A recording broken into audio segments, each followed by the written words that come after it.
मैंने अपनी पत्नी को कोका कोला में जहर डाल कर दिया। मरते वक्त उसने मुझे एक ऐसी बात बताई जिसे सुनकर मेरी रूह कांप गई। मैंने अपनी पत्नी को कोका कोला में जहर डाल कर दिया और कहा कि इसे पी लो। मुझे अपनी पत्नी से बहुत नफ़रत थी क्योंकि मेरी पत्नी मेरे घर वालों की पसंद की थी। मैं उससे जान छुड़ाने के लिए कोका कोला वाले गिलास में जहर डालकर घर से बाहर बाजार की तरफ निकल गया। अब मैं उसकी मौत की खबर सुनने के लिए बेचैन था। तभी अचानक मेरे पापा का फ़ोन आया। उन्होंने बताया कि बेटा, बहू की आखिरी सांसें चल रही हैं, तुम जल्दी से घर आ जाओ, वह तुम्हें कुछ बताना चाहती हैं। मैं दौड़ता हुआ घर पहुंचा तो मेरी पत्नी ने मरते हुए मुझे एक ऐसी बात बताई थी जिसे सुनकर मेरी रूह कांप गई। मेरा नाम विहान है। मैं शहर में जॉब करता था और मैं अपनी कंपनी से छुट्टी लेकर शादी करने के लिए घर आया था। आज मेरी शादी को 1 महीना हुआ था और मुझे ऐसा लग रहा था जैसे यह 1 महीना नहीं बल्कि 100 साल हुए हैं। मुझे इस शादी से बिल्कुल भी खुशी नहीं हुई थी। मुझे एक एक लम्हा घुटन दे रहा था और इस तकलीफ़ से निकलने के लिए मैं शहर वापस जाने के लिए सुबह सवेरे ही उठ गया था। मेरे पापा ने अपने मरते हुए दोस्त से वादा किया था कि वह उनकी बेटी को अपने घर की बहू बनाएंगे और आज उन्होंने अपना वह वादा पूरा कर दिया था। अपने स्वर्गीय दोस्त की बेटी से मेरी शादी करके। मेरी पत्नी मुझसे उम्र में 5 साल बड़ी थी और दिखने में काली बदसूरत थी। उसका नाम अनुराधा था। मैं गुस्से में घर से निकलने लगा तो अनुराधा मेरे सामने हाथ जोड़ने लगी कि इतनी जल्दी वापस ना जाइए। मेरी पत्नी मुझे एक आंख नहीं भाती थी। मुझे उसका बोलना भी जहर लग रहा था। मैं चाहता था कि मेरी पत्नी मेरी आंखों के सामने से कहीं चली जाए जिससे कि मुझे उसका चेहरा नहीं देखना पड़े, लेकिन ये तो मुमकिन नहीं था क्योंकि वह बहू बनकर मेरे घर आ चुकी थी तो वह तो यह घर छोड़कर नहीं जा सकती थी। लेकिन कम से कम मैं तो इस घर को और उसे छोड़कर शहर जा सकता था क्योंकि मैं शहर में ही जॉब करता था। मैंने अपने पापा के कहने पर जहर का कड़वा घूंट पी लिया था, मगर मैंने अपनी नई नवेली दुल्हन अनुराधा से कोई समझौता नहीं किया था और उसे साफ साफ कह दिया था कि इतनी जल्दी वापस शहर जाने का मेरा भी इरादा नहीं था। मैं तुम्हारी शक्ल अब और ज़्यादा नहीं देख सकता हूँ। तुम्हारी यह काली सी शक्ल मुझे डराती है। मैंने महसूस किया था कि मेरी बात सुनकर वह एकदम से मुरझा गई थी। फिर आंखों में आंसू भरकर बोली, मैं आपके बिना नहीं रह सकती हूँ। अनुराधा की बात सुनकर मैं उसका मुंह ताकता रह गया था। मुझे मन ही मन बहुत हंसी आई थी कि काली कलूटी लड़की मुझ जैसे स्मार्ट और हैंडसम लड़के के साथ रहने के सपने देख रही थी। खैर, इसमें अनुराधा की भी कोई गलती नहीं थी। यह सपना शायद मेरी वजह से ही वह देख रही थी क्योंकि मैं भावनाओं में बह गया था और सुहाग रात अनुराधा के साथ मना चुका था। मैं खुद पर कंट्रोल नहीं कर पाया और यही मेरी गलती हुई थी। लेकिन अब मैं और अनुराधा को बर्दाश्त नहीं कर सकता था। माँ और पापा को जब पता चला कि मैं शहर वापस जा रहा हूँ तो वो दोनों मेरे पास आ गए और वे मुझे समझा रहे थे कि अभी अभी तुम्हारी शादी को 1 महीना ही तो हुआ है और तुम बहू को छोड़कर जा रहे हो। मैं पापा की बातें सुन रहा था क्योंकि मैं उनका बहुत ही आज्ञाकारी बेटा था। मेरे पापा मेरी बहुत तारीफ़ किया करते थे कि मैं उनकी सारी बातें मानता हूँ और मैं भी नहीं चाहता था कि मेरी वजह से मेरे पापा का दिल दुखे। मैंने पापा से काम का बहाना बनाकर उनसे आज्ञा मांगी और फिर मजबूरन पापा ने मुझे शहर जाने की आज्ञा दे दी। उन्हें अपने मेहनती बेटे पर बहुत गर्व होने लगा था। मैं जब घर से निकला तो अनुराधा छत पर कपड़े डालने गई थी। मैं उसे बिना बताए ही घर से निकल आया और खुले माहौल में सांसें ली। हकीकत तो यह थी कि गांव के माहौल में मेरा दम घुटता था। मुझे तो शहर का चकाचौंध अच्छा लगता था। चाहता तो मैं अपने गांव में भी कोई खुद का बिजनेस कर सकता था, लेकिन मुझे गांव में रहकर गांव में काम करना बिल्कुल भी पसंद नहीं था और मैंने जैसे तैसे करके शहर में काम कर लिया था और वहीं रहने लगा था। गांव तो बस नाम के लिए कभी कभी आता था। जैसे ही मैं एयरपोर्ट पर उतरा, मेरी महंगी कार के साथ बॉडीगार्ड आ पहुँचे थे मुझे लेने। मेरा काम ही कुछ ऐसा था कि मुझे सिक्योरिटी की ज़रूरत पड़ती थी। अगर मेरे पापा को यह पता चल जाता कि उनका लाडला इकलौता बेटा क्या काम करता है, बेचारे वो तो भगवान को ही प्यारे हो जाते। जहाँ तक मेरी पत्नी की बात है तो मुझे उसकी कोई भी परवाह नहीं थी। पुराने ख्यालात वाली हर चमक दमक से दूर पत्नी मुझे नहीं चाहिए थी। यहाँ शहर में एक से बढ़कर एक हसीनाएं और लड़कियाँ मेरी दोस्त थी, तभी तो मुझे गांव की वह काली और अनपढ़ लड़की एक आंख भी नहीं भाती थी। शहर में मेरा एक नाम था, एक पहचान थी। बड़े बड़े ठेके वाले भी मेरे आगे पानी भरते थे और मेरे इलाके की तरफ कोई स्मगलर तो क्या, पुलिस भी आंख उठाकर नहीं देखती थी। हाँ, मैं एक जाना माना और बहुत बड़ा क्रिमिनल था। अनुराधा को भुलाकर मैं अपने काम में बिजी हो चुका था। एक दिन की बात है जब मैं भेष बदलकर एक ट्रेन में सवार होकर अपना शिकार ढूंढ रहा था। कॉलेज की कच्ची उम्र के लड़के और लड़कियों को मैं अपने काम में फंसाता था। इस उम्र में हर एक की चाहत होती है कि वह पैसा कमाए और अपने माता पिता का सहारा बने। मैं लड़के लड़कियों को अच्छे खासे पैसे ऑफ़र करता था। मैंने बहुत सारे लड़के लड़कियों को अपना शिकार बनाया हुआ था। हमेशा की तरह उस दिन भी ट्रेन में बहुत भीड़ थी। मैं सीट पर बैठा हुआ था और एक लड़की मेरे बगल में खड़ी थी। वह देखने में गरीब घर की लग रही थी। उसका बैग भी काफ़ी पुराना था, उसके जूते भी फटे पुराने थे। उस लड़की का हुलिया उसकी गरीबी की दास्तान चीख चीख कर सुना रहा था। मेरा नया शिकार मिल चुका था। मुझे मालूम था कि ऐसी लड़कियों को फंसाना बहुत आसान होता है। ऐसी लड़कियां गरीबी से जान छुड़ाने के लिए किसी भी हद तक जा सकती हैं।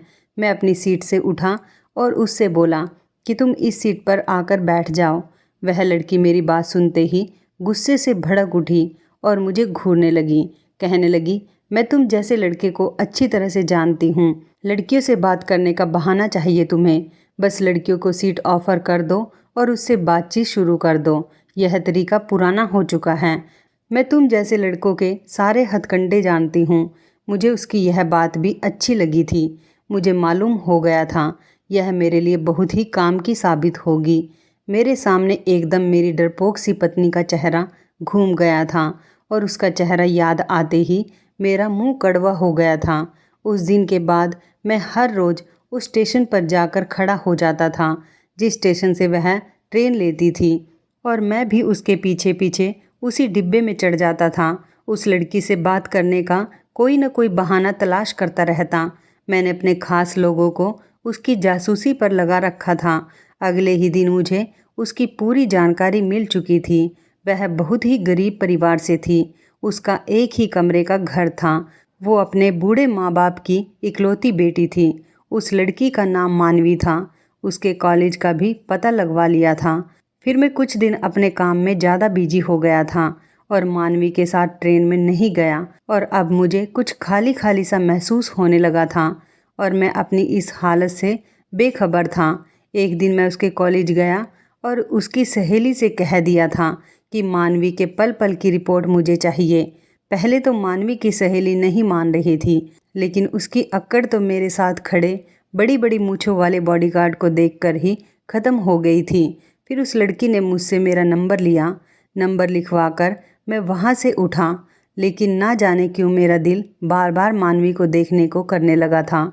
अगले कुछ दिन मेरे बहुत ही बिजी निकले थे और इस बीच में मैं मानवी को नहीं देख पाया था, मगर उसका ख्याल बार बार मुझे तंग करता था। और फिर एक दिन अचानक मानवी की सहेली की कॉल आ गई। उसने बताया कि 2 दिन बाद मानवी की शादी हो रही है। यह बात सुनते ही मेरा दिल टूटकर बिखर गया था। वह अपनी सहेली की शादी में इनवाइट थी। तभी उसने फ़ौरन मुझे कॉल करके बता दिया था। मैं गम और गुस्से के अजीब से दोराहे पर खड़ा था। मुझे समझ नहीं आ रहा था कि मैं क्या करूं। तभी अचानक मुझे महसूस हुआ कि मैं मानवी से प्यार करने लगा हूं। मुझे अपनी हालत पर खूब हंसी आई थी और फिर मैंने बैठकर सोचा कि क्या करना चाहिए। तभी मेरे दिमाग में ख्याल आया और मानवी को बारात आने से ठीक पहले मैंने अपने एक भरोसे के आदमी को भिजवाकर मानवी को उसके घर से उठा लिया था और मेरे घर के एक कमरे में बंद कर दिया था। मैंने अपने आदमियों को सख्ती से बोल रखा था कि इस लड़की को किसी भी तरह की कोई परेशानी नहीं होनी चाहिए। उसकी इज्जत की सुरक्षा करना मेरी जिम्मेदारी थी और मैं उस पर आँच भी नहीं आने देना चाहता था। मेरा दिल मानवी को देखने के लिए तड़प रहा था, मगर मैंने बड़ी मुश्किल से खुद को रोक रखा था।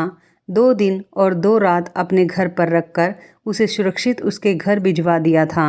वह मेरे घर जैसे ही मासूम बनकर आई थी, वैसे ही वापस चली गई थी। मानवी के मंगेतर ने उससे रिश्ता तोड़ दिया था। अब मुझे आगे यह करना था कि मानवी के दिल में अपने लिए जगह बनानी थी। मैं हर काम बड़े ही प्लान के साथ कर रहा था। यह मेरी पुरानी आदत थी और तभी तो आज तक मुझे पुलिस गिरफ्तार नहीं कर सकी थी। पुलिस को मुझ पर शक था, मगर वह मेरे खिलाफ सबूत ढूंढने में नाकाम थी। खैर, मैं मानवी की गली में जाकर खड़ा हो जाता था। मैंने बड़ी चालाकी से मानवी के पापा से दोस्ती कर ली थी। वो सीधे साधे आदमी थे, उनसे बातचीत करना कोई मुश्किल बात नहीं थी। जब मानवी के पापा से मेरी बातचीत होने लगी थी तो उन्होंने मुझे बताया कि मानवी का मंगेतर ही घर के सारे खर्चे किया करता था। घर का चूल्हा उस लड़के की वजह से चलता था। अब तो भूखे रहने की नौबत आ गई थी। फिर मैंने मानवी के घर राशन डलवा दिया। मानवी के पापा ने बहुत मना किया था, मगर मैंने भी कह दिया था कि मुझे अपना बेटा ही समझें, और इस तरह से मैं मानवी के पापा से जान पहचान करके उनके घर तक भी पहुंच चुका था। मैं मानवी के घर पर पैसा लुटा रहा था, लेकिन मानवी को पता चल चुका था कि मैंने ही उसका किडनैप करवाया था। इसलिए वह मुझसे नाराज़ थी और बात भी नहीं करती थी, लेकिन मैं भी पीछे हटने वाला नहीं था। मैंने मानवी के घर की पूरी जिम्मेदारियां अपने कंधे पर ले ली थी।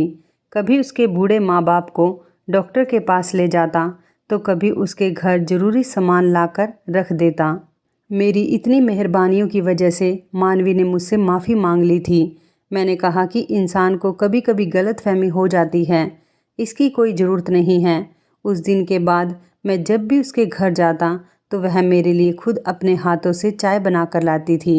इस तरह धीरे धीरे हम दोनों में दोस्ती हो गई थी। कभी कभी हम घूमने के लिए बाहर चले जाया करते थे। कभी महंगे होटलों में भी उसे खाना खिला देता था और साथ में मूवी भी देखते थे, और उसे खूब सारी शॉपिंग भी कराता था। महंगी महंगी ड्रेस और मैचिंग ज्वेलरी और सैंडल्स भी दिलाता था, और दुनिया जहाँ की चीज़ भी दिलाता था। और ऐसा करने पर मुझे बिल्कुल भी अफसोस नहीं होता था, क्योंकि ये सब करने से मेरे दिल को बहुत ही सुकून मिलता था। मानवी की सुंदरता का मैं दीवाना हो चुका था। मेरे द्वारा दिए गए महंगे कपड़े और ज्वेलरी से उसकी सुंदरता और भी ज़्यादा निखर गई थी। मानवी का झुकाव भी मेरी ही तरफ था। छुपे शब्दों में मैं उससे अपनी मोहब्बत का इजहार भी कर चुका था, और वह दिन मेरी ज़िंदगी का सबसे खूबसूरत दिन था जब मैंने मानवी के पापा से उसका हाथ मांगा था। और मानवी के पापा को भी इस रिश्ते से कोई इनकार नहीं था, बल्कि वह तो खुशी से पागल हो गए थे। मानवी ने भी हाँ कर दी थी, मगर ना जाने कहाँ से उनको मेरी पहली शादी की खबर हो गई थी, जबकि मैंने आज तक उसे अनुराधा के बारे में नहीं बताया था। यह जानने के बाद मानवी उस दिन सारा दिन रोती रही थी। उसके आंसू देखकर मेरा तो कलेजा फटा जा रहा था। मैंने उसे हर तरह से विश्वास दिलाया कि अनुराधा हमारे रास्ते का कांटा कभी नहीं बनेगी, क्योंकि मैं तो उसको देखना भी पसंद नहीं करता था, और वह सीधी सादी लड़की है। वह गांव में ही रहेगी और हम शहर में रहेंगे। मगर मानवी किसी भी तरह नहीं मानी, और फिर मानवी ने ये शर्त रखी कि मैं जब तक अनुराधा को तलाक नहीं दूंगा तब तक वो मुझसे शादी नहीं करेगी। मैंने उसे बताया कि मैं अनुराधा को नहीं छोड़ सकता हूँ, क्योंकि अगर मैंने उसको छोड़ दिया तो मेरे मम्मी पापा मर जाएंगे।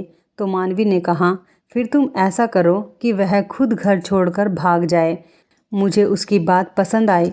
मजबूरन मुझे शहर से सब छोड़ छाड़ कर दोबारा गांव जाना पड़ा। मम्मी पापा और अनुराधा मेरे गांव आने पर बहुत खुश थे, लेकिन मेरा रवैया अनुराधा के साथ बहुत ही कठोर था। बात बात पर मैं उसको जलील करता, उसे ताने देता, मगर वह मेरी किसी भी बात का लौट कर जवाब नहीं देती थी। बस खामोशी से आंसू बहाती रहती थी। उसकी काली कलूटी शक्ल मुझे और ज़्यादा गुस्सा दिलाती थी। मैं उसको उसकी काली रंगत के ताने दिया करता था। उससे कहता कि तुम्हारी काली रंगत ने मेरी किस्मत को भी काला कर दिया है। मैं उसे पकड़कर शीशे के सामने खड़ा कर देता था और उससे पूछता कि बताओ तुम्हारा और मेरा कहाँ पर जोड़ मिलता है। तुम काली अंधेरी रात हो और मैं उजला सवेरा। अनुराधा की आंखों में आंसू भर जाते थे और वह मुझे देखने लगती थी। उसके आंसुओं से पल भर के लिए तो मुझ पर कुछ असर होता था, मगर मैं अपने दिल का क्या करता। मैं तो मानवी के इश्क में पागल हो चुका था। मैंने अनुराधा के साथ बहुत ही बुरा बर्ताव करना शुरू कर दिया था और अब तो नौबत मारपीट पर आ गई थी। मैंने अनुराधा पर हाथ भी उठाना शुरू कर दिया था। मेरी इतनी बेदर्दी के बाद भी वह एक शब्द भी नहीं कहा करती थी। मुझे अनुराधा की ढिठाई पर बहुत ज़्यादा गुस्सा आता था। वह बहुत ही सख्त जान पड़ती थी। मैं जितना उससे दूर भागता वह उतना ही मुझ पर मरती थी। मेरी ज़िंदगी में अगर मानवी ना होती तो शायद अब तक मैं अनुराधा की अच्छाइयों का दीवाना बन चुका होता, मगर अब मैं उससे जान छुड़ाना चाहता था तो उसकी यह हरकतें मुझे और भी ज़्यादा गुस्सा दिलाती थी। मैं जल्द से जल्द मानवी के पास जाना चाहता था। उसकी खूबसूरत प्यारी सी सूरत मुझे याद आती थी। गांव आए हुए मुझे 2 महीने हो चुके थे और इससे मेरे कारोबार पर बहुत बुरा असर पड़ रहा था। मैं मानवी के साथ मोबाइल पर बराबर कांटेक्ट में रहता था। मैं उसे समझाता था कि थोड़ा सब्र कर ले और सारे हालात बताता रहता था। यह भी बताता था कि अनुराधा किसी भी तरह मुझसे रिश्ता ख़त्म नहीं करेगी। वह मेरी मार पिटाई सब सहती रहती है। और फिर मानवी ने मुझे एक ऐसा आइडिया दिया जिसे सुनकर मेरा दिल दहल गया। मानवी ने मुझसे कहा कि तुम अपनी पत्नी को जहर दे दो। एक पल के लिए मेरा दिल डूब गया था, मगर इसके सिवा मेरे पास कोई दूसरा चारा भी नहीं था। मैंने कहा ठीक है, ये खुशखबरी मैं तुम्हें जल्दी ही सुनाऊंगा।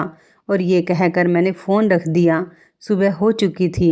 रात को जब मैं सो रहा था और अचानक से मेरी नींद खुली तो अनुराधा बेड पर नहीं थी। मैंने उठकर अनुराधा को घर में ढूंढा, मगर वह कहीं नज़र नहीं आई। फिर मैं छत पर गया तो वह उधर ही बैठी हुई थी। उसकी आंखों से आंसू बह रहे थे। उस समय मैंने उससे बड़े ही प्यार से बातें की थी और पूछा, क्या हुआ अनुराधा? मेरे पूछने पर वह बस हल्का सा मुस्कुरा दी थी, मगर अपने होठों पर कोई शिकवा नहीं लाई। मैंने कहा, अनुराधा, मैं बहुत बुरा हूँ ना? मैंने शब्दों में बनावटी मोहब्बत भरी हुई थी और मेरी इस मोहब्बत पर वह तड़प कर रह गई थी और कहने लगी, नहीं, बुरी तो मैं हूँ। पहले ही आपकी ज़िंदगी को नर्क बना दिया है। जब आपकी तरफ देखती हूँ तो मेरा दिल बहुत दुखता है। आप जैसे हैंडसम और स्मार्ट लड़के को मुझ जैसी बदसूरत पत्नी मिली है।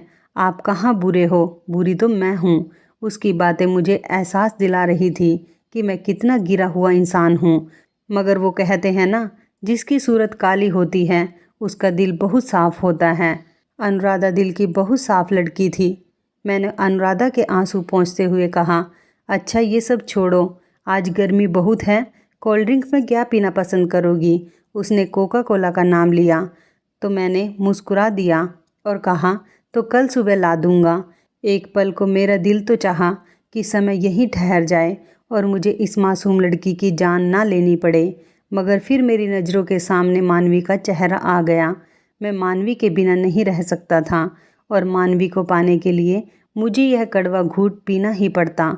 मैं कुछ देर अनुराधा के पास बैठने के बाद अनुराधा से मैंने कहा, चलो नीचे, नींद आ रही है। फिर हम दोनों नीचे अपने कमरे में आकर सो गए। अगली सुबह मैं बाज़ार गया और वहाँ से मैं अनुराधा के लिए कोका कोला ले आया और घर वापस आने लगा।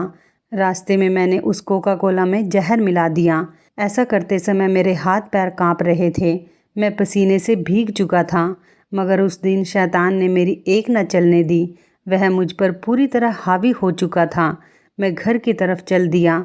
घर पहुंचकर मैंने झूठी मोहब्बत जताकर वह कोका कोला अनुराधा के सामने रखा और कहा कि इसे पी लो। उसने मेरे सामने ही कोका कोला पी लिया। जब मुझे विश्वास हो गया था कि इतने जहरीले कोका कोला से वह मर जाएगी तो मैं भी उठ गया। मेरा सामान तो पहले ही पैक था। मैंने अनुराधा को बाय बोला और खुशी खुशी शहर के सफ़र पर निकल पड़ा। मैं बहुत रिलैक्स था कि मेरी खुशियों के बीच जो सबसे बड़ा कांटा था वह अब निकल जाएगा, मगर ना जाने क्यों मैं जैसे जैसे शहर की तरफ बढ़ रहा था, मेरा दिल बैठा जा रहा था। मैंने मानवी को कॉल करके अपने आने के बारे में नहीं बताया था, क्योंकि मैं उसके घर पहुंचकर उसे सरप्राइज़ देने का सोच रहा था। फ्लैट की चाबी मेरे पास भी थी, क्योंकि मैंने ही वो फ्लैट मानवी को ख़रीद कर दिया था। मैंने उस फ्लैट पर पहुंचकर चुपके से दरवाज़ा खोला और उस घर में दाखिल हो गया। लेकिन ये क्या, मुझे अजीब सा एहसास हुआ। वहाँ बहुत खामोशी थी। तभी मैंने मानवी को देखा। एक कमरे से निकली थी, बहुत ही सुंदर लग रही थी और मानवी के हाथ में मिठाई की ट्रे थी। वह मुझे देखकर मुझसे कहने लगी, आज हमारे रास्ते का कांटा निकल चुका है। आज तो बहुत ही खुशी का दिन है, यह मिठाई खाओ। लेकिन मैं उसकी खुशी देखकर बौखला गया था। जब से मैंने उसे फ़ोन किया था कि कोका कोला में जहर दे दिया है, तभी से यह तैयारी में लगी थी और खुशियाँ मना रही थी। उसने कहा, मेरी तरफ से मुंह मीठा करो। मुझे मिठाई देखकर अजीब सा महसूस हो रहा था, मगर मानवी के बार बार कहने पर मैंने एक टुकड़ा उठाकर खा लिया। वह मुस्कुराती हुई कमरे में चली गई। जब उसे काफ़ी देर हो गई और वह ना लौटी, तो मैं उस कमरे की तरफ चला गया और मैंने दरवाजे के अंदर से झांक कर देखा तो मेरे कदमों तले से ज़मीन ही निकल गई। कमरे के अंदर किसी लड़के के बोलने की आवाज़ें आ रही थी। मानवी उस लड़के के पास बैठी हुई कह रही थी, महेश जी, आप चिंता ना करें, मैंने विहान का पक्का इंतजाम कर दिया है।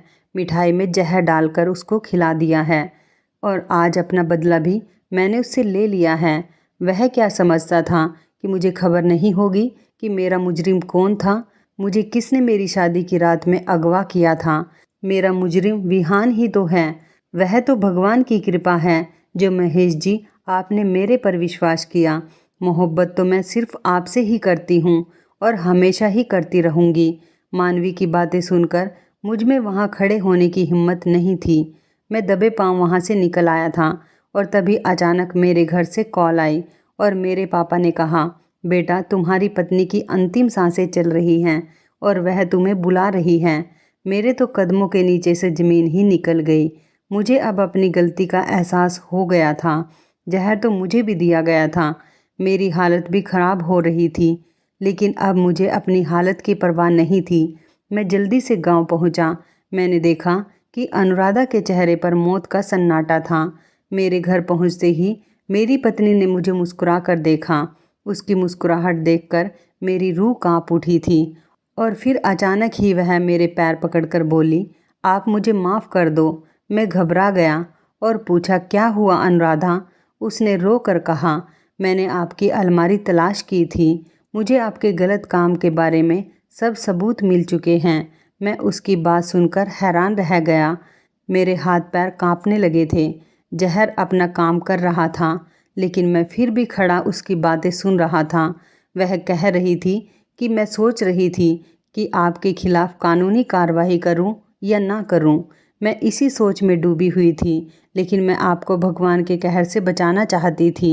इसलिए मैं आपको इस गलत काम के दलदल से निकालना चाहती हूँ और आपको इस दलदल से निकालने के लिए बस मेरे पास एक ही रास्ता था कि आपको पुलिस के हवाले कर दूँ। मैंने आज ही आपके खिलाफ कानूनी कार्रवाई की है। पुलिस किसी भी वक्त यहाँ पहुँच सकती है और आपको गिरफ्तार कर सकती है। अनुराधा की कोई भी बात मुझे बुरी नहीं लग रही थी। इतना कहते ही अनुराधा एकदम ज़मीन पर गिर पड़ी थी। मैं फटी फटी आंखों से उसे देख रहा था। जल्दी से उसे लेकर हॉस्पिटल गया। अनुराधा की हालत बहुत ज़्यादा ख़राब थी। उसके लिए डॉक्टर ने 48 घंटे खतरनाक बताए थे। मैं रो रो कर भगवान के सामने अनुराधा की ज़िंदगी की भीख मांग रहा था और फिर मैं भी बेहोश होकर गिर पड़ा था। जब मुझे होश आया तो अपने पास डॉक्टर को खड़ा देखा था और सबसे पहले मैंने अनुराधा के बारे में पूछा था। भगवान की कृपा से अनुराधा बच गई थी। जब मेरी तबीयत कुछ संभली तो मुझे पुलिस गिरफ्तार करके ले गई। मैंने अपना जुर्म स्वीकार कर लिया था। जेल में मैंने दिन रात भगवान से रो रो कर अपने पापों की माफ़ी मांगी थी। मुझे 15 साल की सज़ा हुई थी। 15 साल बाद मुझे जेल से रिहाई मिली और जब अपने जुर्म की सज़ा भुगत कर मैं वापस अपने घर जा रहा था तो मैं सोच रहा था कि पता नहीं अनुराधा मुझे माफ़ करेगी भी या नहीं। मैंने अपनी रिहाई की खबर किसी को भी नहीं दी थी। चुपचाप घर पहुंच गया था और बाहर दरवाजे पर ही रुक गया। घर के अंदर से अनुराधा की बहुत ही प्यारी सी आवाज़ आ रही थी। वह मेरी माँ से कह रही थी कि माँ जी, आपके बेटे बहुत ही बहादुर हैं। कभी भी अपने बेटे को किसी से कम मत समझिए। जब वो आएंगे तो देखिएगा कितने नेक इंसान बनकर आएंगे। वो अपने रास्ते से भटक गए थे, लेकिन अब हमारा आने वाला कल अच्छा होगा। मुझसे अब और ज़्यादा बर्दाश्त नहीं हुआ और मैं भागकर घर में दाखिल हो गया और अनुराधा के कदमों में बैठ गया था। उससे रो रो कर मैंने अपने पापों की माफ़ी मांगी थी। अनुराधा ने मुझे उठाकर अपने गले से लगा लिया और माफ़ कर दिया। फिर मैं अपने माँ पापा से लिपट गया था और पापा से कहने लगा कि आज मैं एक अच्छा इंसान बना हूँ तो सिर्फ़ और सिर्फ आपकी वजह से, क्योंकि आपने मेरे लिए इतनी अच्छी हमसफ़र ढूंढी थी। अब मुझे अनुराधा की सांवली रंगत चांदनी जैसी मालूम हो रही थी। हमारे बड़े बुजुर्ग सही ही कहते हैं कि सूरत से ज़्यादा सीरत अच्छी होनी चाहिए और अनुराधा की सीरत बहुत ही अच्छी थी। अब मैंने अनुराधा को दिल से अपना मान लिया था और बड़ों के आशीर्वाद से मेरे जीवन में खुशियों के रंग भर गए थे। अब मेरी शादी को 20 साल हो गए हैं और मेरी 2 जुड़वा बेटियां हैं और अनुराधा के साथ खुशीपूर्वक जीवन बिता रहा हूँ।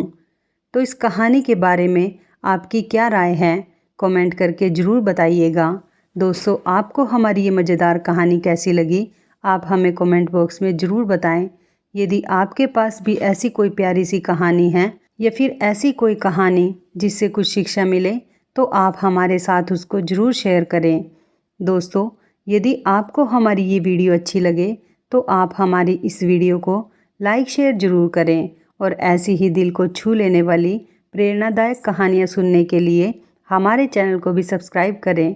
यदि आप हमें फेसबुक पर देख रहे हैं तो आप हमारे फेसबुक पेज को लाइक और फॉलो ज़रूर करें। तो दोस्तों, फिर मिलते हैं ऐसी ही ज़बरदस्त कहानी या टिप्स के साथ नई वीडियो में। तब तक के लिए धन्यवाद।